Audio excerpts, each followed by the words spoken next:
今天来做一个出门游玩必备的小零食——红枣花生饼。做法也是超级的简单。50克红枣洗干净之后，给它切成一小块一小块的，倒入30克熟的花生碎，5克熟的白芝麻，没有也可以不用放。最后打上1颗鸡蛋，如果只用蛋清那样口感会更好，当然全蛋也是可以的。搅拌均匀之后，把它放在铺了油脂的烤盘内，买一个1小勺就可以了。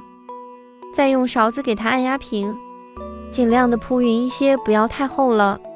烤箱上下火150度，提前预热5分钟，放在烤箱的中层烤15到20分钟左右。每家烤箱温度不同，要注意上色情况，因为放的红枣比例会多一些，而且里边没有加面粉，所以它不是脆的，但是吃起来也是很好吃的。